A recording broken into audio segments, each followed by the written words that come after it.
Hello friends, welcome back to Focus Only Study YouTube channel.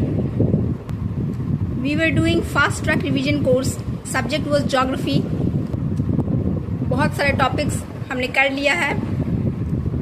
आप channel के playlist 17वीं BPSC में जाके checkout कर सकते हैं. हम लोग का फिजिकल डिवीजन ऑफ इंडिया चल रहा है. अभी हम लोग टॉपिक करने वाले हैं प्लेटो, दैट इज पठार. इससे रिलेटेड PYQ और एक्सपेक्टेड गेस क्वेश्चंस देखने से पहले आइए हम लोग समझते हैं कि प्लेटो या पठार कहते किसको हैं. जैसा कि बोर्ड पर नीचे डायग्राम में दिख रहा है, यहाँ पे 4 पिक्चर्स बने हुए हैं. ये डायग्राम हमें डिफरेंस बताता है माउंटेन रेंज, माउंटेन पीक, हिल और प्लेटो के बीच. माउंटेन रेंज किसको कहते हैं? जैसा कि आप इस डायग्राम में देख रहे हैं कि पर्वतों की जो एक श्रृंखला है, a series of mountains is called mountain range. ठीक है. और इसका एग्जाम्पल है इंडिया में जो हम लोग हिमालयन रेंज देखते हैं. हम लोगों ने प्रीवियस वीडियो और फिजिकल डिवीजन ऑफ इंडिया में जो 4 फोल्ड ऑफ हिमालयन रेंजेस की चर्चाएं की हैं. ट्रांस, ग्रेट, मिडिल, शिवालिक, ये सभी माउंटेन रेंजेस के ही एग्जाम्पल्स हैं. यूरोप की बात करें तो एल्प्स माउंटेन रेंज है. Andes mountain range south America में है. Rockies mountain range north America में है, एक्सेट्रा. नेक्स्ट डायग्राम हम लोग देख रहे हैं माउंटेन पीक का, राइट. अब देखो, माउंटेन रेंज जो होता है उसमें अ सीरीज ऑफ माउंटेन्स रहते हैं. अब उसी माउंटेन्स में ढेर सारे माउंटेन्स में पीक रहते हैं, राइट. माउंटेन पीक यानी पर्वत की चोटी रहती है. कभी कभार अ सीरीज ऑफ हिल्स को भी माउंटेन रेंज में शामिल किया जाता है. हाई अल्टीट्यूड अगर है तब a series of hills also can constitute mountain range, right. अब माउंटेन पीक का हम लोग क्या देख रहे हैं, तो वो काफी स्टीप है, काफी खड़ा है. डिपेंडिंग अपॉन द एल्टीट्यूड्स ये माउंटेन पीक्स जो है वो वेरी करते हैं. जैसे कि हम लोगों ने पढ़ा है कि वर्ल्ड का जो हाईएस्ट माउंटेन पीक है वो है माउंट एवरेस्ट का, ठीक है, जो कि नेपाल में है. 8848 मीटर, राइट, या लगभग 29,000 फीट. ठीक है. उसी तरह से माउंट K2 जो कि highest mountain peak in India है, जिसको कि गॉडविन ऑस्टिन भी कहते हैं, उसका हाइट कितना है? 8611 मीटर, राइट. अब ये माउंटेन पीक में डिफरेंट स्ट्राटा होते हैं, डिफरेंट लेयर्स होते हैं. ठीक है. नीचे में ग्राउंड लेवल एरिया पे सॉइल होता है, ठीक है, सॉइल से कवर्ड होते हैं. उसके ऊपर में कुछ ग्रेवल्स होंगे, कुछ रॉक पार्टिकल्स होंगे. उसके ऊपर में जाने पे क्या हमें फॉरेस्ट मिलेगा? ठीक है. किस तरह का फॉरेस्ट मिलेगा? Coniferous forest, conical shape trees रहते हैं वहाँ पे. ठीक है. जिसमें कि ज़्यादातर जिम्नोस्पर्म स्पीसीज के ट्रीज पाए जाते हैं. जिम्नोस्पर्म्स हम लोग बायोलॉजी में पढ़ाई करेंगे. ठीक है. जैसे कि पाइन, फर, स्प्रूस, देवदार, ये सब का ट्री रहता है. और कल ही हम लोगों ने स्नो लाइन के बारे में पढ़ा था, वो पर्टिकुलर लाइन जिसके ऊपर जो है थ्रू आउट द ईयर वो माउंटेन पीक जो है स्नो से ढका हुआ रहता है. ठीक है. तो ये हो गया माउंटेन पीक के बारे में जानकारी. नेक्स्ट आते हैं अपने हिल के बारे में, ठीक है, जिसको कि आम भाषा में हम लोग पहाड़ कहते हैं. ठीक है. तो आप लोग देख रहे हैं कि हिल जो है उसका कोई कॉनिकल स्लोप नहीं है, वो एक ढलान स्लोप है. ठीक है. जिसमें कि कोई सीरीज मौजूद नहीं है. ठीक है. लेकिन अगर यही हिल जो है ग्रुप में रहेंगे, ढेर सारे ग्रुप्स में रहेंगे, ठीक है, तो वो जो है it can constitute a mountain range. ठीक है. वो माउंटेन रेंज बना सकते हैं. तो पीक और हिल में सबसे इम्पोर्टेंट अंतर क्या है कि हिल में कोई एक एंगुलर कॉनिकल शेप नहीं रहता है. ठीक है. कोई पीक नहीं रहता है, कोई खड़ा चोटी नहीं रहता है. लेकिन माउंटेन पीक का ये कैरेक्टरिस्टिक फीचर है कि उसमें एक क्या होता है, कॉनिकल शेप्ड पीक रहता है. ठीक है. एक सर्टेन एंगल बना रहा है वो. क्लियर हो गया. नेक्स्ट है प्लेटो. इसके बारे में आज हम लोग पढ़ाई करने वाले हैं, दैट इज पठार। तो ये क्या होता है प्लेटो? तो ये एक फ्लैट टेबल लैंड, ठीक है, जैसा लैंडफॉर्म होता है, ठीक है। और ये जो है वो माउंटेन रेंजेस के बीच में ही पाया जाता है, जैसे कि डायग्राम में दिख रहा है कि माउंटेन्स है, ठीक है, और दो माउंटेन के बीच में जो ये फ्लैट हाई लेवल लैंड दिख रहा है, ठीक है, एक ऊंचा लैंड दिख रहा है जो कि प्लेन लैंड से काफी एक हाइट पे है, लेकिन उसका कोई पर्टिकुलर शेप नहीं है, ठीक है। वो एक flat table land like structure दिख रहा है, इसको क्या कहते हैं? इसको पठार कहते हैं, ठीक है। वो हिल भी ध्यान से देखने पर पता चलेगा कि पहाड़ और पठार में क्या अंतर होता है। What is the difference between hill and plateau? Plateau में क्या डिफरेंस है? दोनों में पीक नहीं होती है, ठीक है, दोनों में कोई कॉनिकल शेप नहीं होता है, लेकिन हिल में क्या होता है? एक सर्टेन हाई एल्टीट्यूड रहता है, मतलब वो हाइट में काफी बड़े बड़े रख सकते हैं, जिसमें कभी कभार माउंटेन रेंज में और हिल में अंतर किया जाना मुश्किल है, ठीक है। वो दोनों में बहुत ही सिमिलैरिटीज महसूस होता है। लेकिन प्लेटो क्या कहता है? प्लेटो जो होता है एक normal flat level like line रहेगा, ठीक है, एक सर्टेन प्लेन से ऊपर हाइट पे रहता है, फ्लैट लेवल लैंड रहता है, माउंटेन रेंजेस के बीच में प्रेजेंट होते हैं, ठीक है। कभी कभार ये आइसोलेटेड मतलब सिंगुलर अलग रूप से भी ये प्रेजेंट रहता है, तो इसको कहते हैं प्लेटो। अब यहाँ पे बीपीएससी ने कौन सा पीवाईक्यू में क्या पूछा है प्लेटो के बारे में? क्योंकि हम लोग ये इंडियन फिजिकल ज्योग्राफी पढ़ रहे हैं, इसीलिए स्वाभाविक है कि कौन सा क्वेश्चन पूछा गया होगा, इंडिया के प्लेटो से ही रिलेटेड पूछा जाता है, ठीक है। तो इसका पहला क्वेश्चन देखते हैं बीपीएससी के पीवाईक्यू का। Which of the following is not a part of Meghalaya plateau? इस 4 ऑप्शंस होंगे, उसमें से पूछा गया है कि इसमें से कौन सा मेघालय प्लेटो का पार्ट नहीं है। तो इसका सही आंसर होगा भूवन हिल्स, ठीक है। भूवन हिल्स जो है वो मेघालय प्लेटो का पार्ट नहीं है, ठीक है। अब इस पीवाईक्यू पे बेस्ड कुछ एक्सपेक्टेड गेस क्वेश्चंस क्या हो सकते हैं? तो नंबर 1 है which hills are part of Meghalaya plateau? कौन सा हिल्स जो है मेघालय प्लेटो का पार्ट होगा? तो इसका आंसर है गारो हिल्स, खासी हिल्स और जयंतिया हिल्स, ठीक है। GKJ, ठीक है, कैसे याद रखोगे? GKJ, गारो, खासी, जयंतिया, ठीक है। GKJ जो है वो क्या है? मेघालय प्लेटो के पार्ट है। इसको याद रखना इसलिए आसान है क्योंकि मेघालय जो है नॉर्थ ईस्ट में है, नॉर्थ ईस्ट इंडिया में, ठीक है। और ये एक स्टेट है, नॉर्थ ईस्टर्न स्टेट है, और यहाँ पे ये तीनों हिल्स पाए जाते हैं इसी स्टेट में, गारो, खासी, जयंतिया हिल्स। हालांकि इसके एक्सटेंशन जो है और भी आसपास के नेबर स्टेट्स में भी होते हैं, लेकिन इसका मुख्य रूप से लोकेशन जो है वो मेघालय स्टेट में ही है, ठीक है। तो इसको याद रखना बहुत इंपॉर्टेंट है कि गारो, खासी, जयंतिया जो है वो हिल्स कहाँ पाए जाते हैं? मेघालय में। जब हम लोग ट्राइब्स करेंगे, आदिवासी जनजाति, ठीक है, तो उसमें भी ये तीनों टर्म्स हमें देखने को मिलेंगे। क्यों? क्योंकि यहाँ पे गारो, खासी, जयंतिया नाम के ट्राइब्स भी पाए जाते हैं, ठीक है। आदिवासी लोग का नाम भी इसी पे है, ठीक है, गारो, खासी, Jaintia tribes, tribal peeps. Question है भुवन हिल्स इज पार्ट ऑफ। अब जैसा हम लोगों ने पहला क्वेश्चन में देखा था कि भुवन हिल्स जो है वो मेघालय प्लेटो का पार्ट नहीं है, तो इसका मतलब ये भुवन हिल्स जो है किसी हिल्स का तो पार्ट होगा। तो इसका सही आंसर है Mizo Hills. Clear? Mizo Hills नाम से क्लियर है। मीजो मतलब मिजोरम से लिया गया है। मिजोरम एक स्टेट है ना, इसका मिजोरम का कैपिटल क्या है आप लोग कमेंट में लिखिए, ठीक है। अब मीजो ट्राइब है जो कि कहाँ पाए जाते हैं? मिजोरम में, ठीक है। और इसीलिए उसी ट्राइब के नाम पे जो है इस हिल्स का नामकरण किया गया है मीजो हिल्स, ठीक है। बिल्कुल वैसे ही जैसे कि गारो, खासी, जयंतिया ट्राइब्स के नाम पे गारो, खासी, जयंतिया हिल्स का नामकरण किया गया है मेघालय में। क्लियर हो गया? थर्ड पॉइंट है Meghalaya plateau is the part of. Meghalaya plateau जो है वो किसका पार्ट है? तो इसका सही आंसर होगा पेनिनसुलर प्लेटो का। बहुत ही इंपॉर्टेंट क्वेश्चन है, ठीक है। पूरा का पूरा इंडिया का फिजिकल ज्योग्राफी जो है वो इसी पे बेस्ड है कि किस तरह से जो है इंडिया जो है वो गोंडवाना लैंड से सेपरेट हुआ, कैसे प्लेटो बना, कैसे हमारा डेक्कन या साउथ इंडिया बना, ठीक है।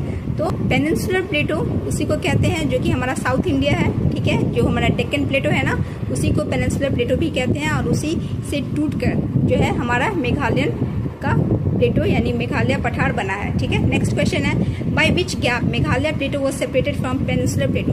किस गैप से जो है मेघालय प्लेटो को पेनिनसुलर प्लेटो से अलग किया गया था? तो इसका सही आंसर है मालदा गैप, राइट। इसका सही आंसर क्या होगा? Malda gap.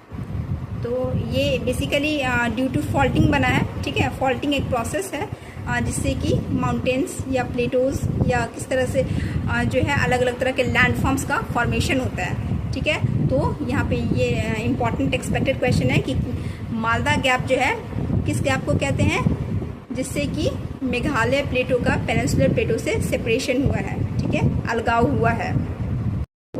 Now next question, additional peninsular mountains of India were formed during which era, right. ये PYQ क्वेश्चन है BPSC का, राइट। इसका सही आंसर होगा पेलियोजोइक एरा। पेलियोजोइक एरा के दौरान जो है डेक्कन प्लेटो और पेनिनसुलर प्लेटो के कुछ एडिशनल माउंटेन्स बने थे, ठीक है। Based on this PYQ some expected guess questions could be. पहला क्वेश्चन है, peninsular plateau was part of which ancient land, ठीक है। तो ये हमने पहले भी डिस्कस किया है, ठीक है। तो इसका सही आंसर होगा गोंडवाना लैंड।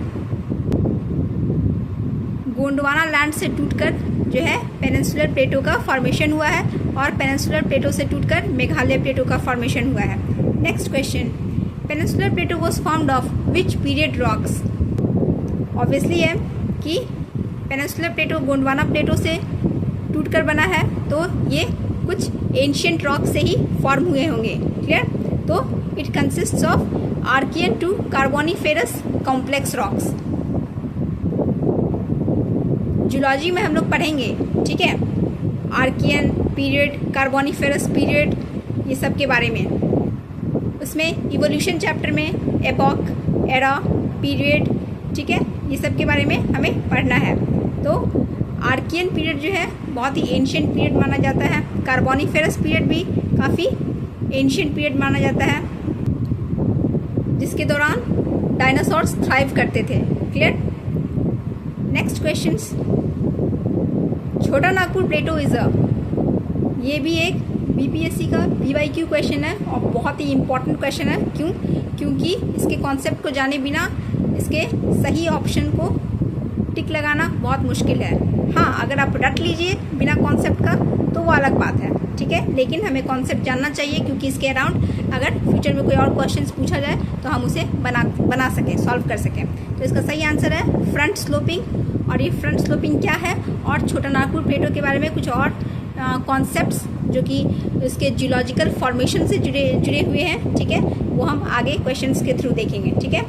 अब इस PYQ के बेसिस पे कुछ एक्सपेक्टेड गेस्ट क्वेश्चंस हो सकते हैं। पहला क्वेश्चन कि छोटा नागपुर प्लेटो एक्सटेंड्स इन विच स्टेट्स, ठीक है, किन राज्यों में इस पठार का एक्सटेंशन फैला हुआ है। तो छोटा नागपुर प्लेटो जो है एक्सटेंड करता है किस किस राज्य में। तो इसका सही आंसर है बिहार, झारखंड, हमारा पड़ोसी बंगाल, उड़ीसा और छत्तीसगढ़। क्लियर हो गया। तो अपना बिहार हो गया, झारखंड जिससे हम अलग हुए हैं, उसके बाद आसपास का जो भी स्टेट है, इधर ईस्ट में बंगाल हो गया, साउथ ईस्ट की तरफ उड़ीसा हो गया, और इधर साउथ वेस्ट की तरफ छत्तीसगढ़ हो गया। क्लियर।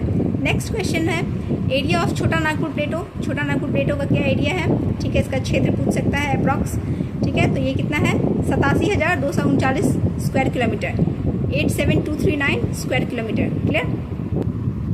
ओके, सो अब हम लोग कुछ इम्पॉर्टेंट पॉइंट्स देखेंगे अबाउट छोटा नागपुर प्लेटो, ठीक है। इस कॉन्सेप्ट को समझना ज़रूरी है, क्योंकि इस कॉन्सेप्ट से हो सकता है आने वाले एग्ज़ाम्स में 70th BPSC में बहुत सारे क्वेश्चंस फ्रेम हों, ठीक है, इसलिए ध्यान से सुनिएगा। अब देखो, छोटा नागपुर प्लेटो जो है it consists of series of plateau at different level of elevation, ठीक है। अब यहाँ ये कह रहा है कि छोटा नागपुर प्लेटो कोई एक सिंगल प्लेटो नहीं है, ठीक है, ये क्या है, एक सीरीज ऑफ प्लेटो है, मतलब ढेर सारे पठारों का एक श्रृंखला है। क्लियर।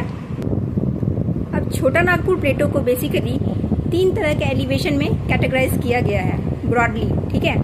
जो पहला कैटेगरी है जिसमें कि हाईएस्ट एलिवेशन ऑफ प्लेटो माना जाता है, उसको वेस्टर्न पार्ट ऑफ प्लेटो कहते हैं, ठीक है।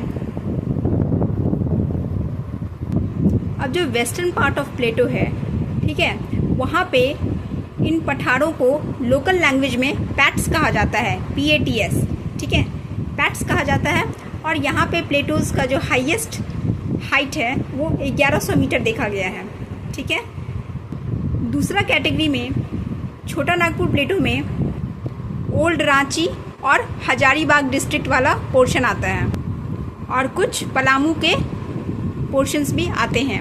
और तीसरा कैटेगरी में जो सिंहभूम और मानभूम डिस्ट्रिक्ट्स हैं वो कवर अप होता है। क्लियर? अब हमें उतना डिटेल में नहीं जाना है, ठीक है, ये सब डिटेल ज्योग्राफी का ऑप्शनल वालों को पढ़ना रहता है। क्लियर? अभी हम लोग को पहले प्रीलिम्स निकालना है, ठीक है।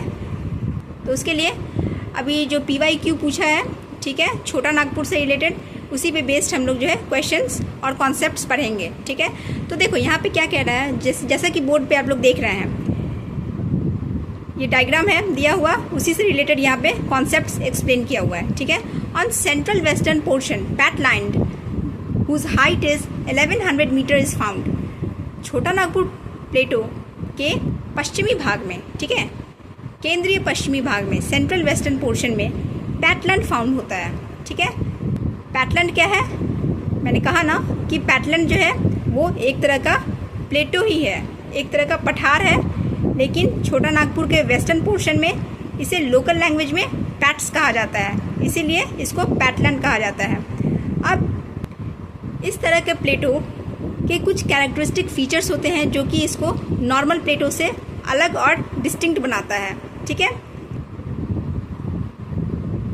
In this, the sharp break in slopes is marked by steep scarps, so it is a front sloping.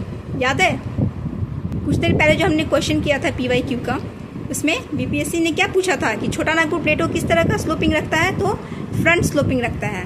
अब वही हम लोग देखेंगे किस तरह से इसका फ्रंट स्लोपिंग है। स्टीप स्कार्प्स का मतलब होता है सीधी खड़ी ढलान।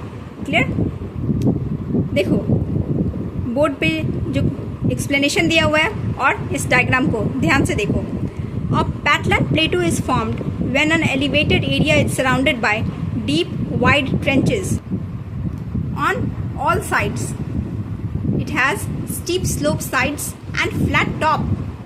ठीक, इसमें क्या कह रहा है कि पैटलैंड प्लेटो में, ये पैटलैंड प्लेटो जो है वो तब फॉर्म होता है जब कोई भी एलिवेटेड एरिया, मतलब कोई भी ऊंचा क्षेत्र जो है वो सराउंडेड होता है, घिरा हुआ रहता है। किससे? तो एक गहरे और चौड़े ट्रेंचेस से, अपने चारों तरफ से जब वो एक गहरे और चौड़े गड्ढे, ठीक है, एक गड्ढानुमा स्ट्रक्चर जिसको ट्रेंच कहते हैं, उससे घिरा हुआ रहे और उसके पास स्टीप स्लोप साइड्स हो, मतलब उसके जो साइड्स होंगे वो क्या होंगे, बहुत ही खड़ी ढलान वाले होंगे।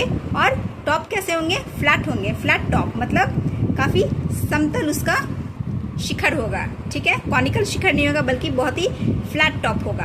ठीक है, यहाँ पे आप लोग देख रहे हैं। अब देखो की डिफरेंस क्या है इस पैटलैंड प्लेटो में और नॉर्मल प्लेटो में। तो की डिफरेंस जो है, key difference from normal plateau is that stair like scarps along edges are found instead of single continuous slope। ठीक है, अब इस तरह के पैटर्न प्लेटो में जो है कुछ stair like scarps along edges are found, मतलब एक सीढ़ी नुमा स्ट्रक्चर देखने को मिलता है। इस तरह के पठारों के साइड के ढलान में जो है वो एक कंटिन्यूस स्लोपिंग नहीं बल्कि एक स्टेप्ड अपीयरेंस, मतलब सीढ़ी नुमा अपीयरेंस जो है, एक खाली ढलान न होके सीढ़ी नुमा ढलान हमें देखने को मिलती है। ठीक है, instead of single continuous slope. जैसा कि आप लोग यहाँ डायग्राम में अच्छे से देख रहे होंगे किस तरह से इसका फ्लैट टॉप बना हुआ है। ठीक है, साइड में क्या है, एक स्टेयर लाइक अपीयरेंस देखने को मिल रहा है।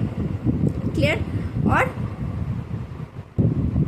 पता ही है ये एक सीरीज ऑफ प्लेटो है, तो देख रहे हैं दो प्लेटों के बीच में एक ट्रेंच बना हुआ है, यानी एक गड्ढानुमा अपीयरेंस बना हुआ है। ठीक है, अब it is a result of faulting and high tectonic activity.